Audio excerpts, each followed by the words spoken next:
Bem-vindo à Escola Bíblica Online. Nós adotamos a revista Compromisso, esta que se encontra em minhas mãos, da Convicção Editora, que pertence à Convenção Batista Brasileira. Nós estamos estudando sobre a monarquia de Israel e vamos adentrar na lição de número 8, que vai falar sobre o reino de Israel, ou do norte, Samaria, de Jeroboão, segundo a Oséias. Quando a gente vai para esse texto, a gente precisa observar, e eu vou fazer referência a este que está em destaque, segundo Reis, capítulo 17, versículo 13 e 14, o qual nos diz o seguinte: o Senhor advertiu a Israel e a Judá por intermédio de todos os profetas e de todos os videntes, dizendo: voltai-vos dos vossos maus caminhos e guardai os meus mandamentos e os meus estatutos, segundo toda a lei que prescrevi a vossos pais, que vos enviei por intermédio dos meus servos, os profetas. Porém, não deram ouvidos, antes se tornaram obstinados e de dura cerviz como seus pais, que não creram no Senhor, seu Deus. Nós vamos então trabalhar alguns aspectos com relação ao texto bíblico, já lido, os demais que faz parte desse cenário, o qual está aqui como texto bíblico, segundo Reis, capítulo 14, do 23 até o 29, e também capítulo 15, do 8 ao 31, e por sua vez, do capítulo 17, do 1 ao 41. É importante que você, meu irmão, minha irmã, venha, se possível, fazer a leitura de uma forma prévia, quando não com a Bíblia aberta. Eu estou com esse exemplar aqui, você pode ter o seu, porque a gente vai, em vários momentos, nos reportar aos versículos da palavra de Deus para compreender um pouquinho mais. Com relação ao cenário, não mudou, só piorou, porque a gente vai observar que o povo de Israel tem muitos altos e baixos, bem como o povo de Deus nos dias atuais. Parece que só mudou o rostinho das pessoas, a figurinha, mas o homem permanece, infelizmente, quando não obstinado, mas também muito, digamos, arrogante. Ele se julga capaz, quando não suficiente, como se o homem se bastasse por si próprio. Mas, na verdade, a gente sabe que a gente depende completamente e unicamente de Deus. Em relação às pessoas, há uma interdependência. Eu preciso de você, você precisa de mim, e assim por diante. Todos nós precisamos uns dos outros. Mas com relação à pessoa de Deus, ele não precisa necessariamente da gente, mas nós precisamos completamente do Senhor. Quando a gente vai para o texto bíblico, a gente nota que tem alguns nomes que são importantes dentro do seu histórico, contexto e tal, para a devida compreensão. Eis a razão que eu te dito agora há pouco, que a gente precisa ter a leitura de forma prévia, quando não, na medida que vamos falar, você possa se reportar à palavra de Deus. Por causa de quê? Quando a gente fala sobre Jeroboão, e começa justamente aqui, ó, de Jeroboão II, ele foi o 14º rei de Israel e governou por um longo período, cerca de 41 anos.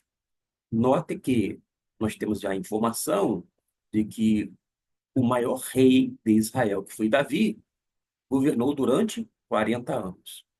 Salomão, filho de Davi, também por 40 anos. E este rei, Jeroboão II, ele vai governar o Reino do Norte por 41 anos. Para se ter uma ideia, é do ano 793 até 753 antes de Cristo.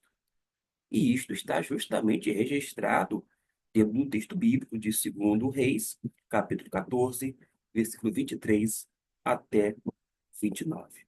E alguém pode indagar, quem é esse tal de Jeroboão II? Ele foi filho de Jeoás e ele pertencia à dinastia de Geu. Eu quero destacar os pontos principais do reinado de Jeroboão II. Primeiro, ele fez o que era mal perante o Senhor. Coisa triste, não é verdade? Mas nos diz a palavra de Deus lá no versículo 24, e assim como seus predecessores, Jeroboão II não abandonou os pecados de Jeroboão I, que introduziu a idolatria em Israel. É o que a gente observa no versículo de número 14. Isto mesmo. E quando a gente vai fazendo uma leitura, quando não uma pesquisa, a gente vai notar que ele manteve o culto aos bezerros de ouro em Betel e também na localidade chamada Dan, distanciando o povo da adoração verdadeira a Deus. E parece-me, eu quero estar redondamente errado e completamente, mas me parece que o povo de Deus, vez ou outra, também acaba se afastando um pouquinho da essência do Evangelho, que é a boa notícia a todo mundo e não apenas ao povo chamado cristão, por conta de idolatria de todo tipo, de toda sorte.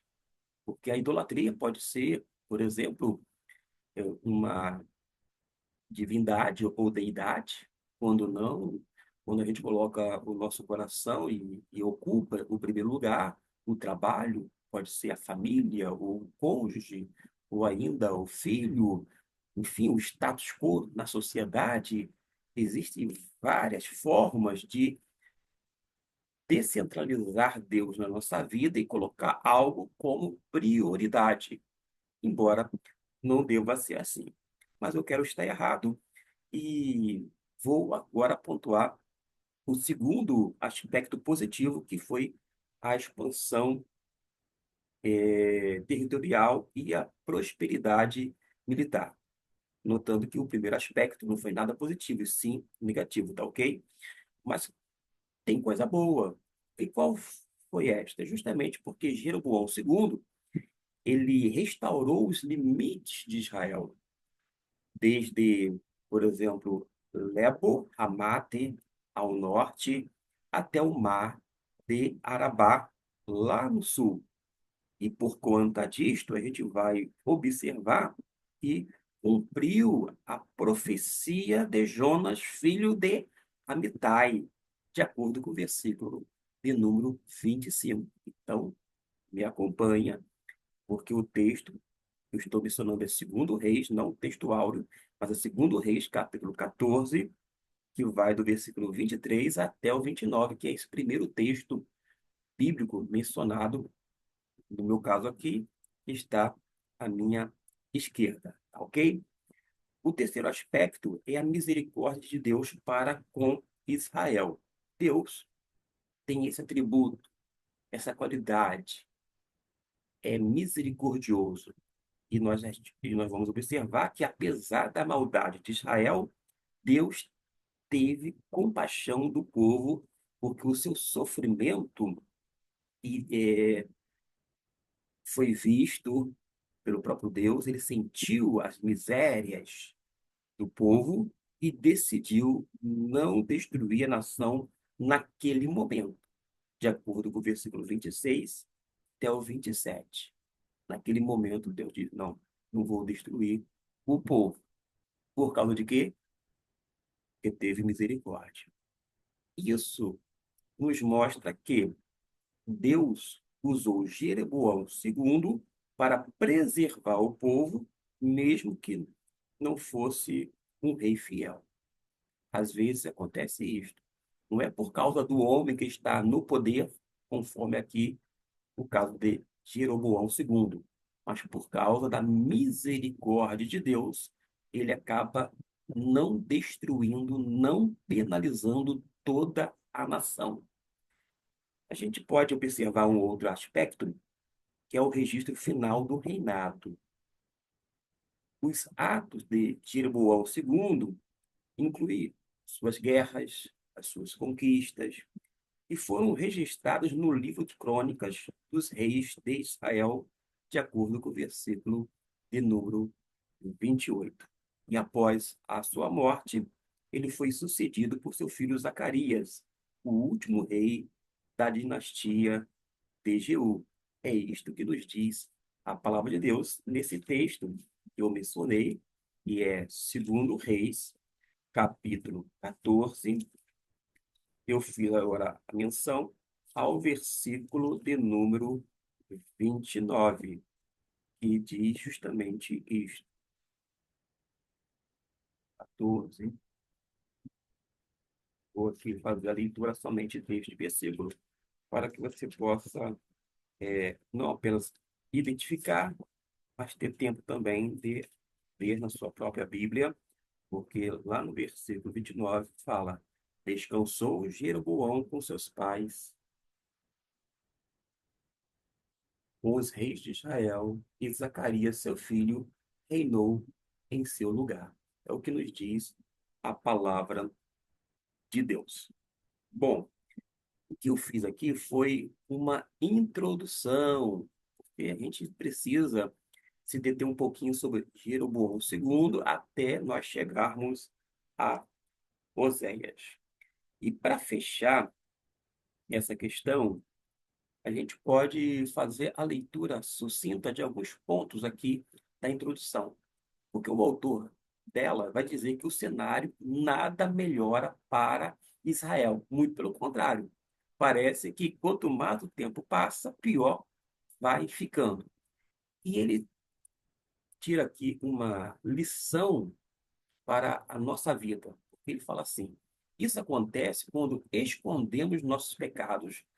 Quanto mais tentamos abafá-los, mais a nossa vida seca. A tristeza vai tomar conta e perdemos a alegria da salvação, como bem falou o rei Davi. Porque com pecado não se brinca. E ninguém brinca com Deus ou zomba de Deus. A primeira coisa que nós temos que fazer quando nos encontramos na condição não de pecadores, mas de um pecado específico que nós estamos cometendo, de uma forma, digamos, deliberada, consciente, você sabe que está cometendo aquele erro. O que que você tem que fazer? Se esconder, tentar fugir, abafar, colocar a poeira para debaixo do tapete? Não precisa fazer nada disso. Você não precisa se justificar.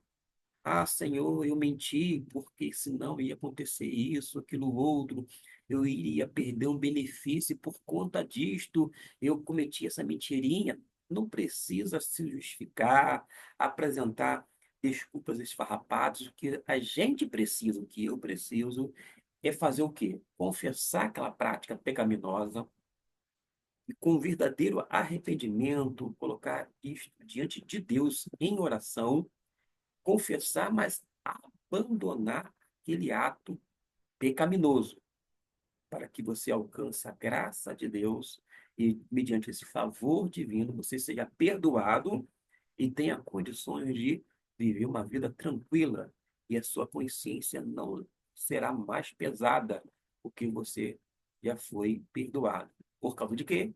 Por causa dessa ação de confessar as suas culpas, as suas falhas, os seus pecados, as suas transgressões, mas deixar de praticar.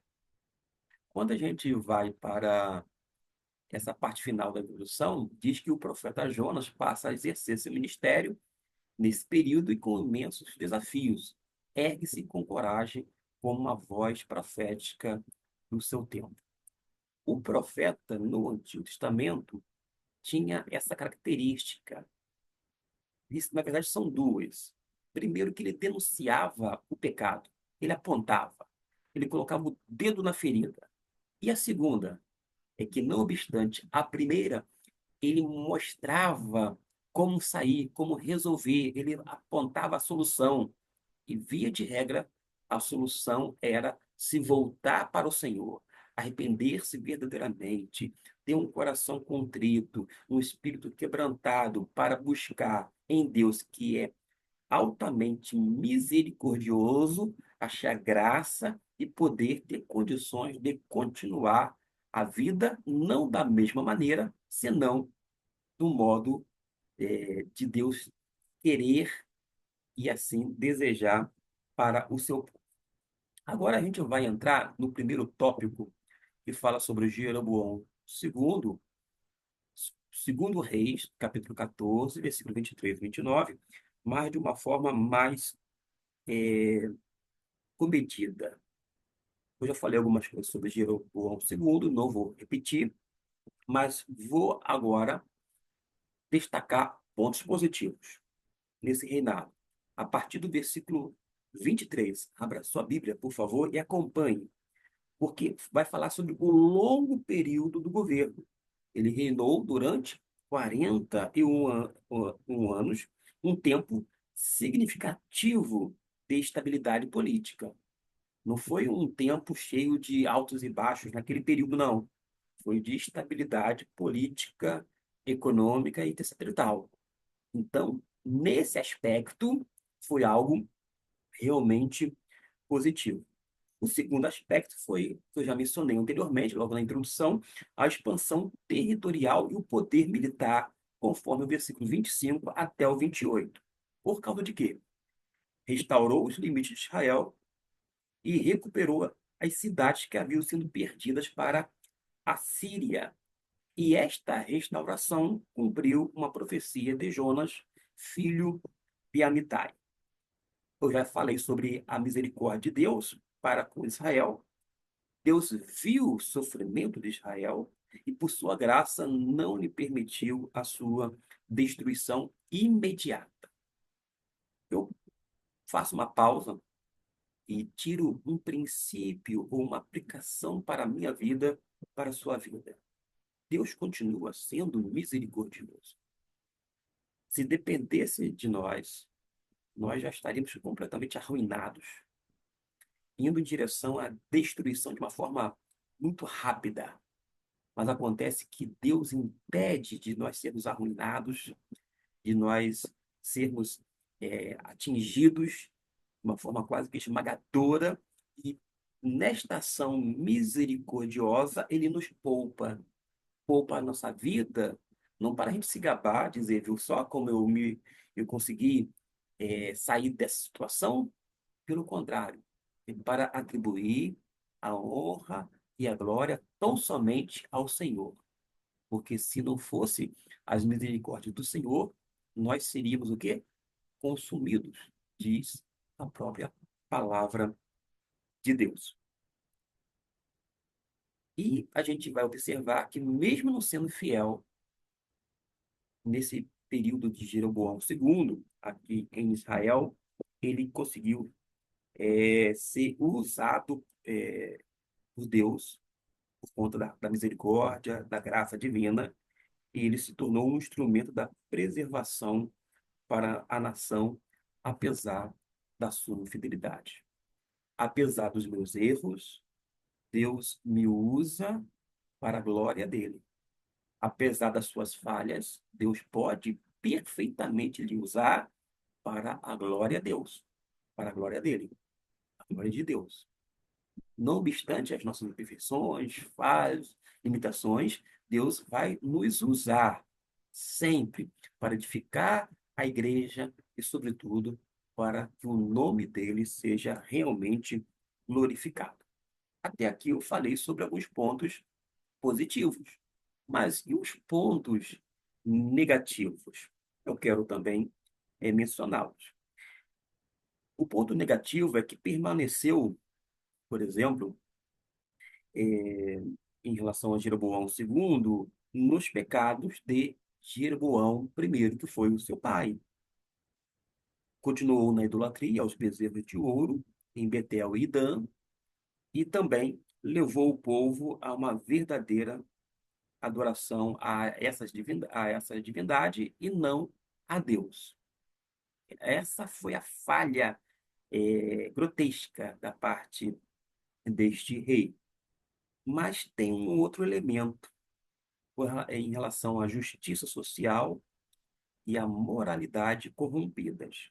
Porque, apesar do crescimento econômico, os profetas Amós e Oséias denunciaram a corrupção, a opressão dos pobres e a imoralidade. Hoje em dia não é diferente. Dentro do chamado sistema capitalista, a desigualdade é gritante. A gente precisa estar atento para isso.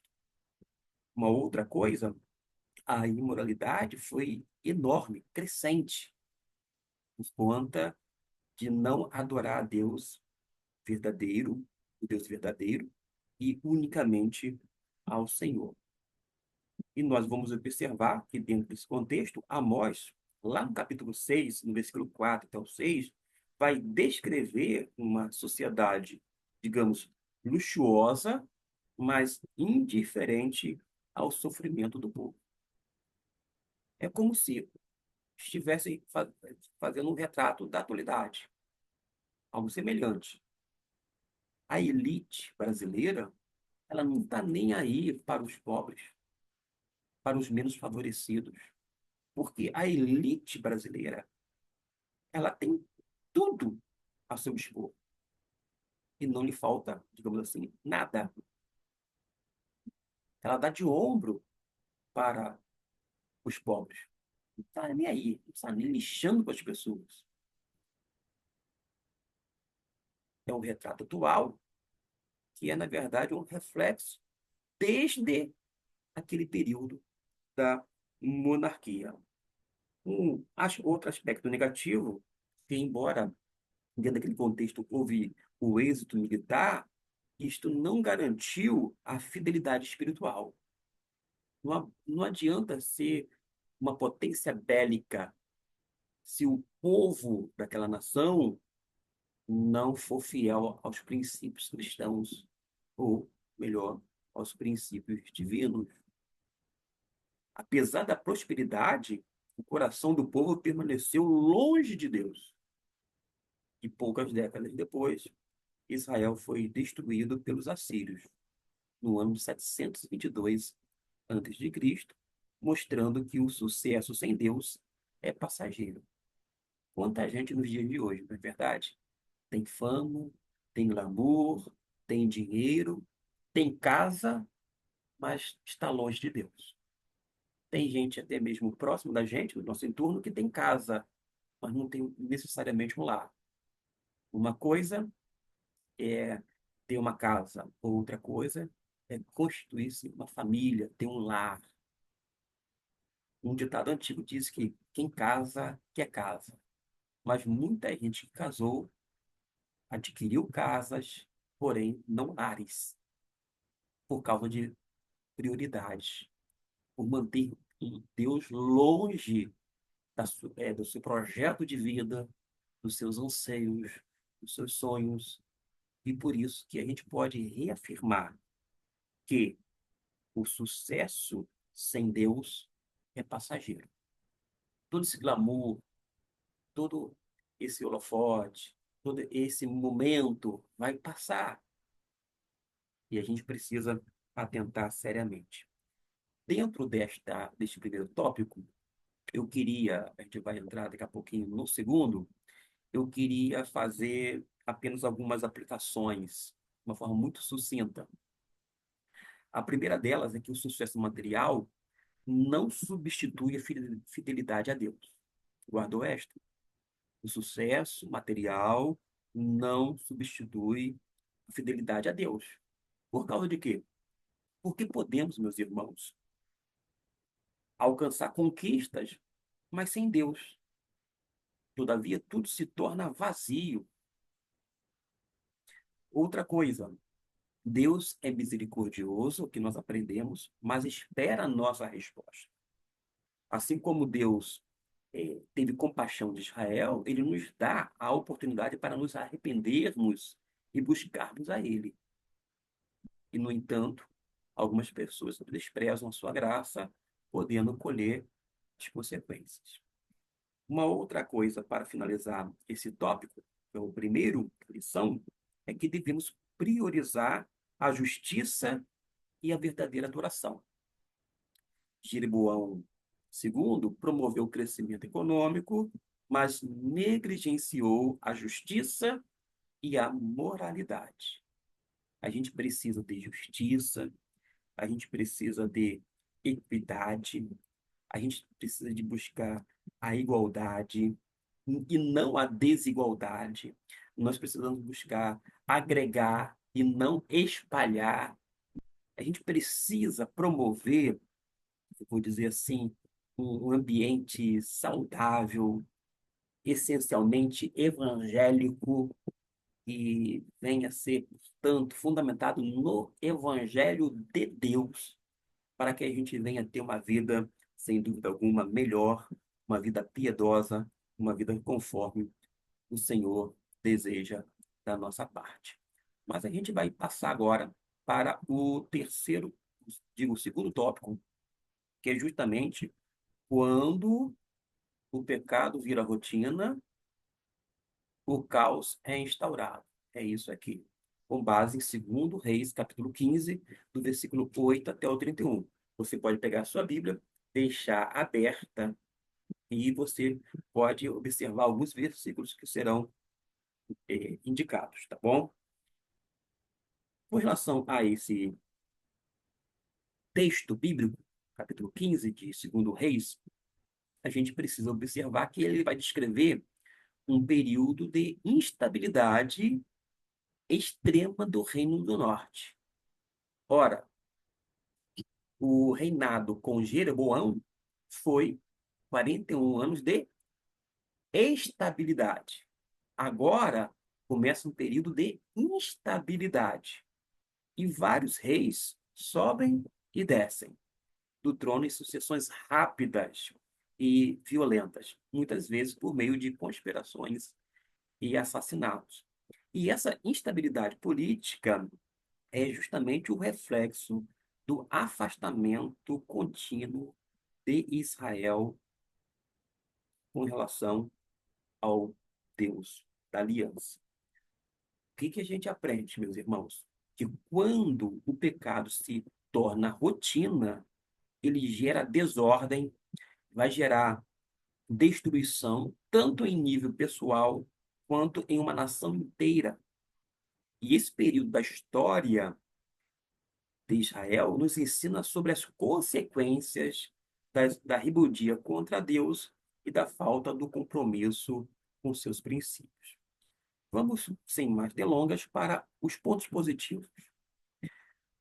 O ponto positivo é que, apesar da decadência, podemos ver alguns aspectos. Por exemplo, o juízo de Deus é justo e é cumprido. As rápidas mudanças dos governantes mostram que Deus não ignora o pecado da nação. Deus não vai fechar os olhos, tapar o sol com a peneira. Pelo contrário, Deus vê tudo. E Deus permitiu que a corrupção política e moral levasse Israel ao colapso, cumprindo advertências feitas por profetas como Amós e Oséias.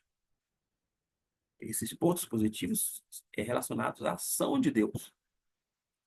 Um outro ponto positivo é o controle de Deus sobre a história, porque Deus está no poder, Deus está no trono, Deus está e sempre esteve no controle. E mesmo em meio ao caos, Deus continuava no controle, permitindo eventos para cumprir o seu plano.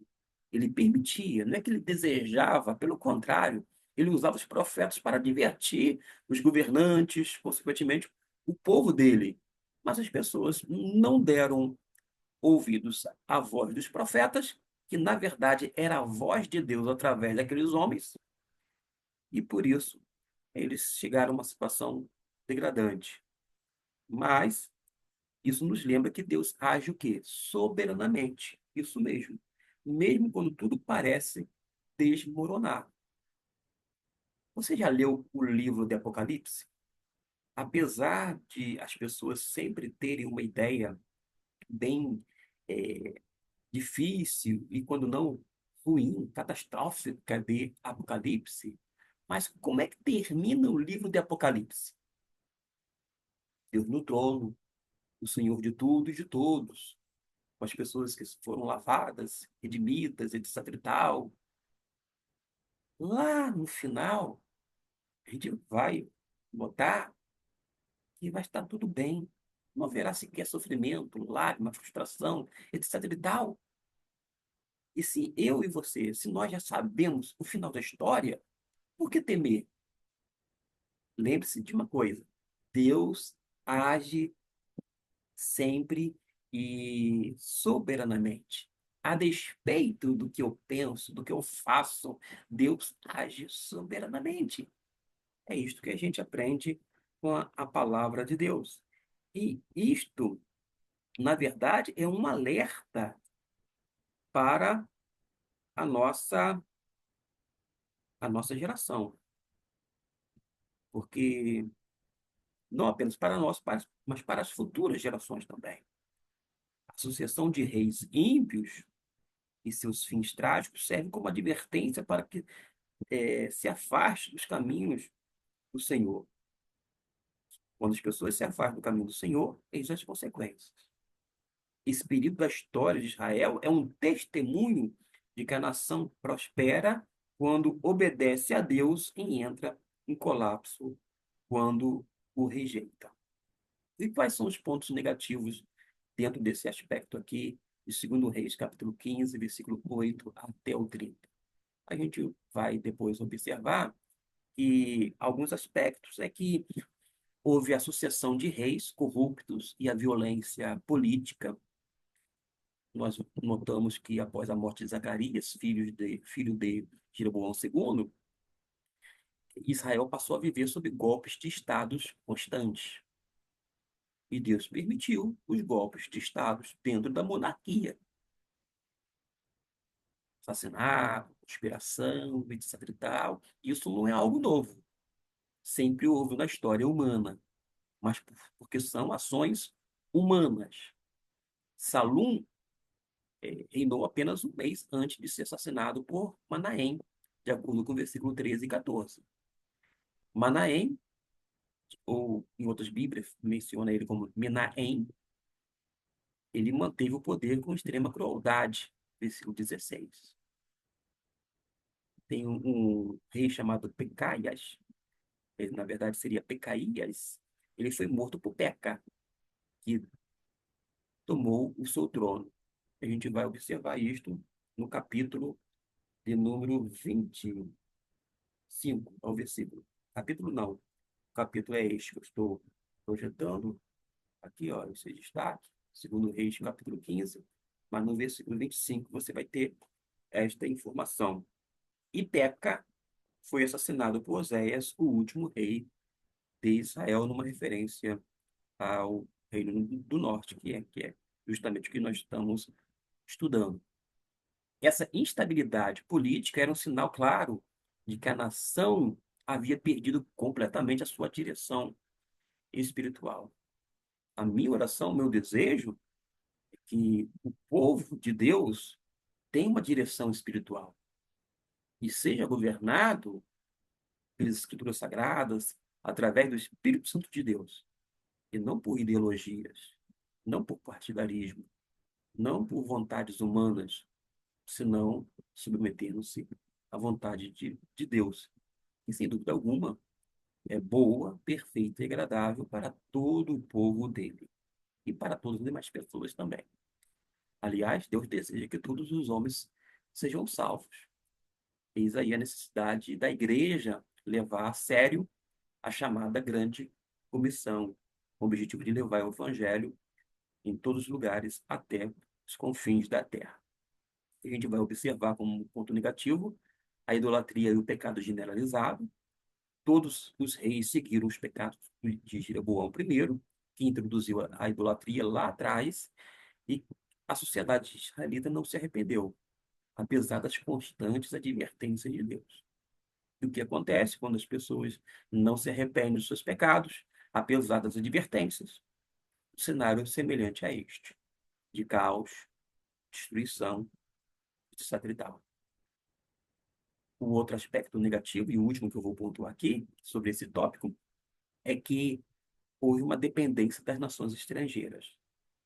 Menahem comprou o apoio da Síria com tributos pesados.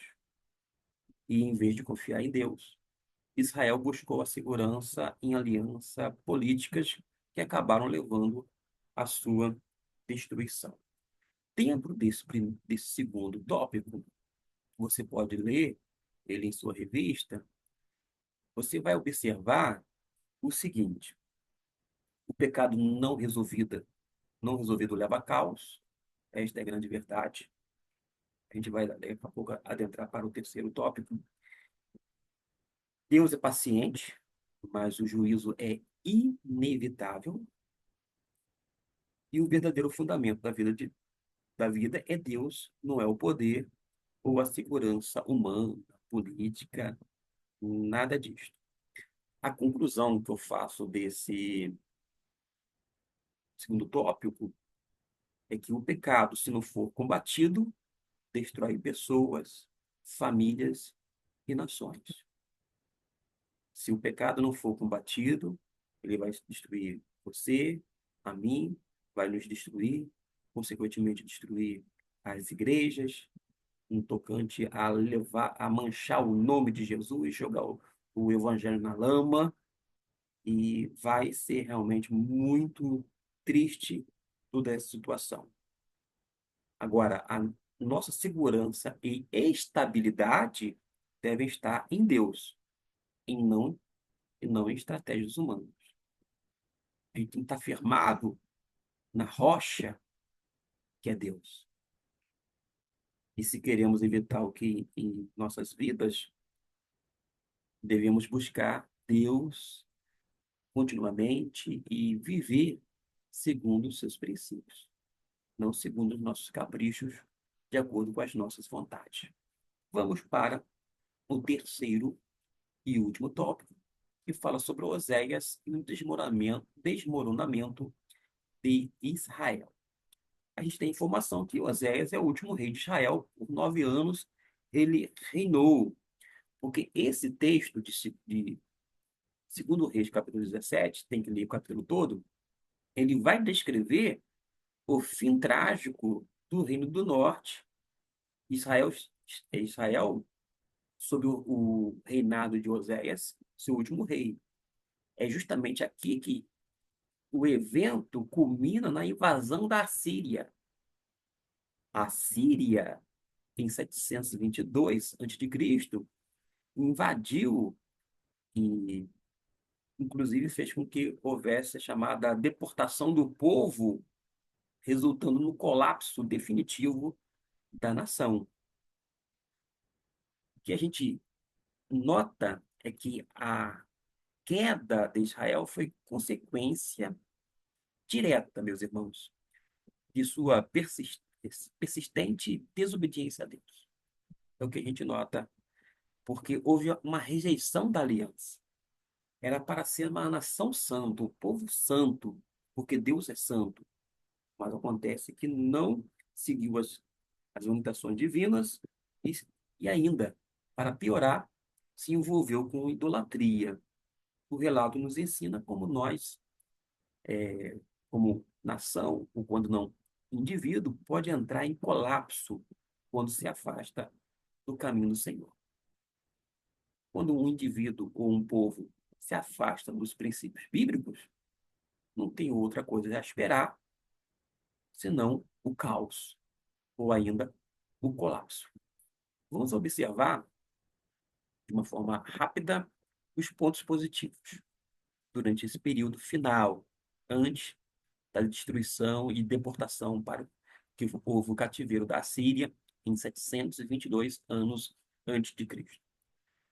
O ponto positivo que eu quero mencionar é que Deus avisou antes do juízo.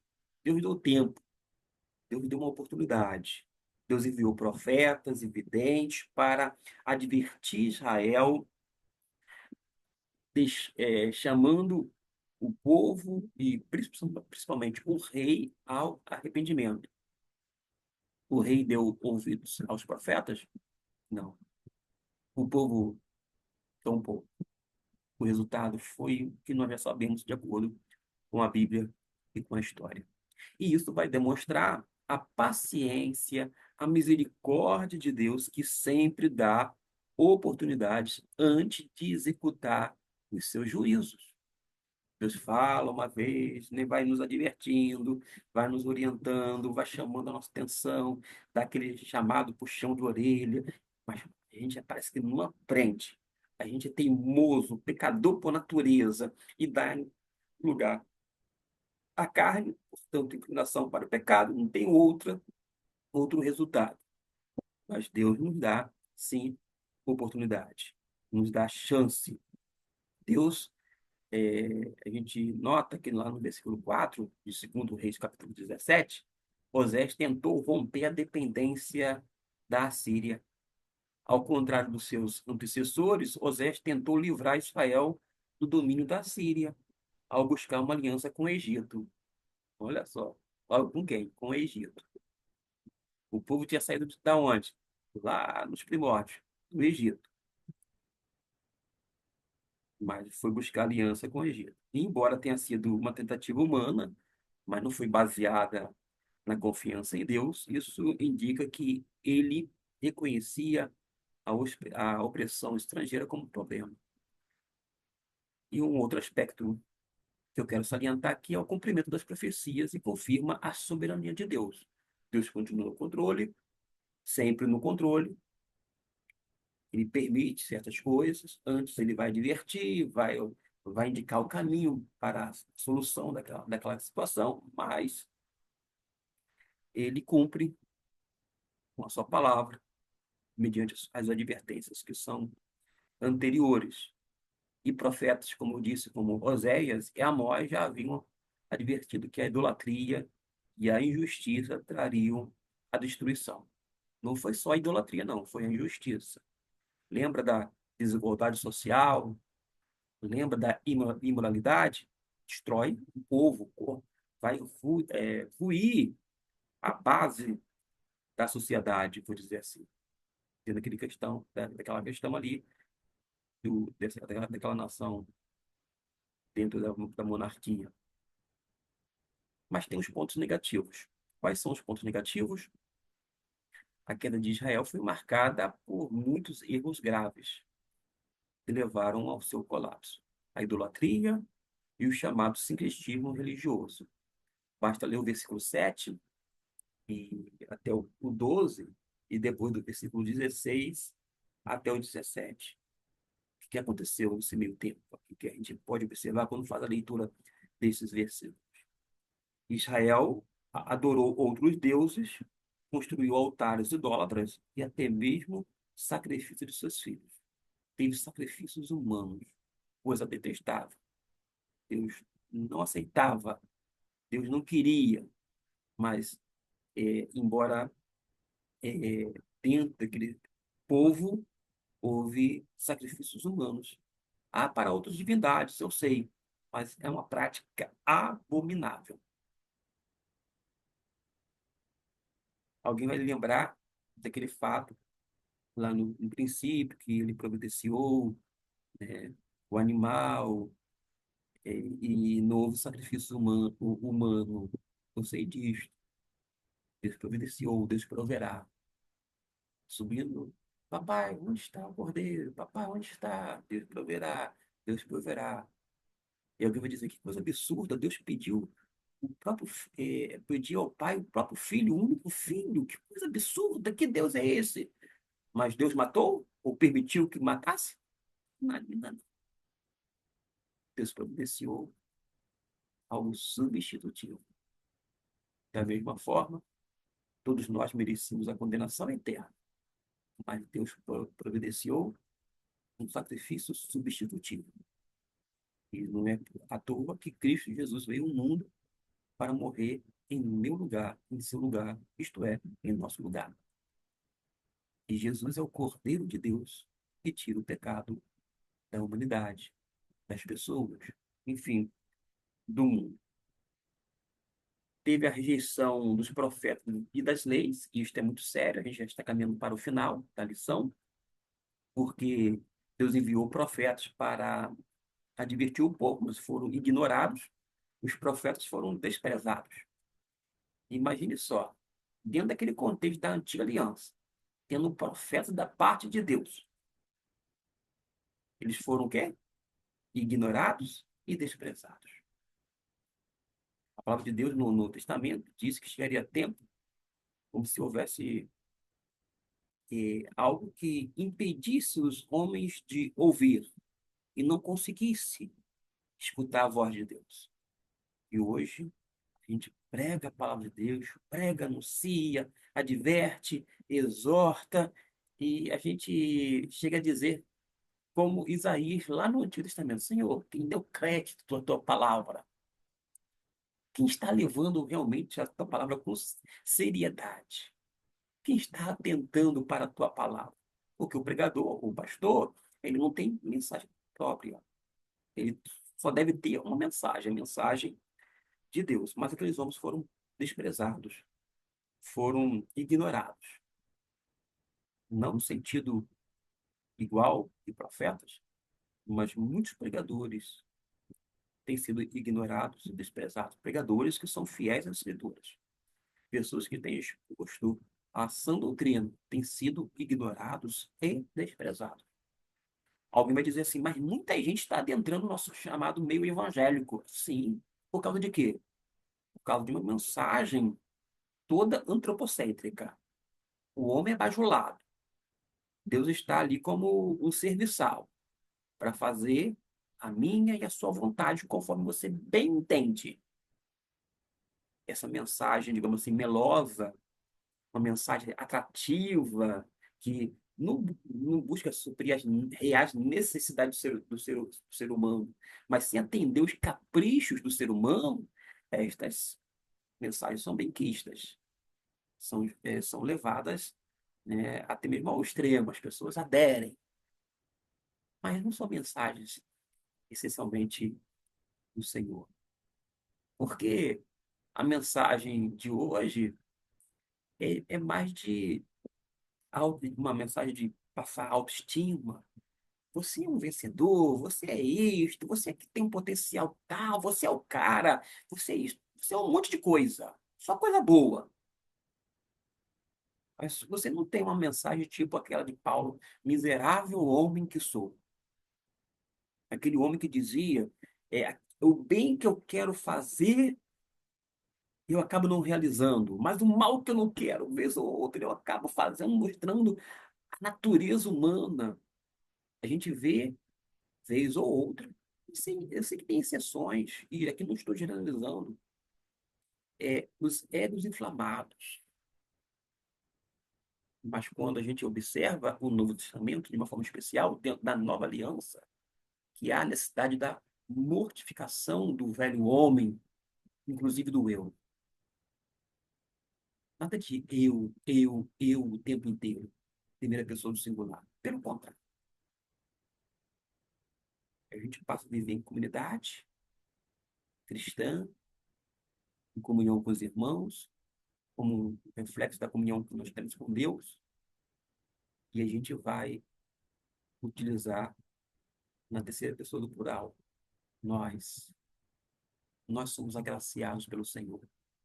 O Senhor nos usa, e não apenas me usa, Ele nos usa. A glória dele, aí sim, somente dele, não para a nossa glória. E por aí vai.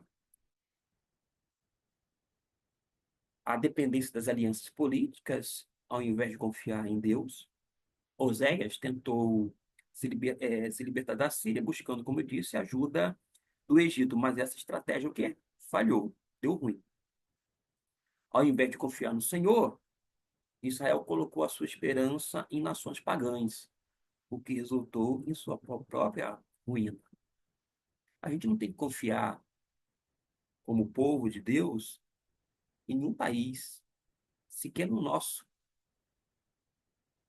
tampouco nos Estados Unidos, que é a maior potência militar e ainda econômica. muito menos na China, que está aí, ó, vindo como uma nação gigante. Gigante, vai dizer assim, claro, tem bilhões e bilhões de habitantes, não estou falando nesse sentido como político, econômico e tal, mas a gente não tem que colocar nossa confiança nas nações, nos governantes mundiais. Pelo contrário, a nossa confiança tem que estar no Senhor. Confie em Deus. A deportação e a perda da identidade nacional. Houve perda de identidade. O povo de Deus, ele foi levado, o que a gente observa, né? É que o povo de Deus, isso mesmo, ele foi levado para o cativeiro, lá na Síria. Ele foi espalhado e nunca mais voltou a ser uma nação unificada. E isso foi o fim do Reino do Norte, algo impensável para um povo que já fora escolhido e abençoado por Deus. Quero fazer algumas aplicações para a nossa vida. Primeiro que Israel ignorou repetidas advertências de Deus e colheu as consequências.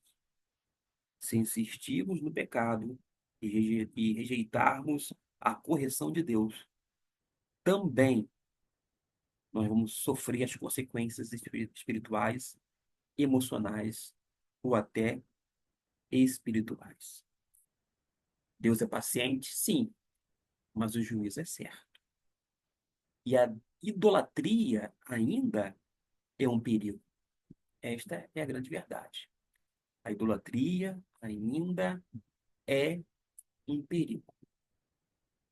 E para concluir, com base naquilo que nós falamos agora há pouco, a história de Oséias e a queda de Israel serve como um alerta sobre os perigos de ignorar Deus e seguir os seus próprios caminhos. O povo de Israel teve muitas oportunidades para se arrepender, mas o que ele fez? Rejeitou a voz de Deus, resultando em sua destruição. Deus é paciente e misericordioso, mas não deixará o pecado impune. A nossa confiança deve estar em Deus, não em alianças humanas ou estrangeiras, tampouco em estratégias próprias. E o pecado, quando se torna rotina, como já foi dito, leva ao caos, por fim, à destruição. E termino dizendo o seguinte: se queremos evitar o mesmo destino de Israel, precisamos viver em obediência. Obediência a quem? A Deus. E valorizar a sua palavra acima de tudo. Que Deus abençoe grandemente você, meu irmão, minha irmã, que me acompanha por esse país. Lembrando que eu tive aqui, lembrando não, fazendo menção, né? Que as pessoas às vezes entram em contato comigo e não apenas deixam comentário aqui, as outras têm acesso ao WhatsApp, ao telefone, até mesmo ao meu e-mail, que vez ou outra já deixei o contato aqui. Tem pessoas até de Portugal, mas português, não brasileiro que mora em Portugal. Pessoas de Portugal que mencionam, que falam sobre a revista, da Escola Bíblica Dominical aqui, que é apresentada, quando não, outros vídeos de variados assuntos. Mas o importante é que você tenha sempre não uma autoestima necessariamente com esse livro, como se eu fosse idolatrar o livro, pelo contrário, mas colocar este livro acima de tudo, porque é palavra de Deus. E é aqui que a gente vai ter as orientações, as exortações, inclusive as advertências para não cometermos os mesmos erros, quando não outros erros. Que Deus o abençoe rica e abundantemente, porque é a minha oração, é também o desejo do meu coração. E com relação à Escola Bíblica Dominical, até a nossa próxima lição, que nós teremos já na próxima semana. Que Deus abençoe.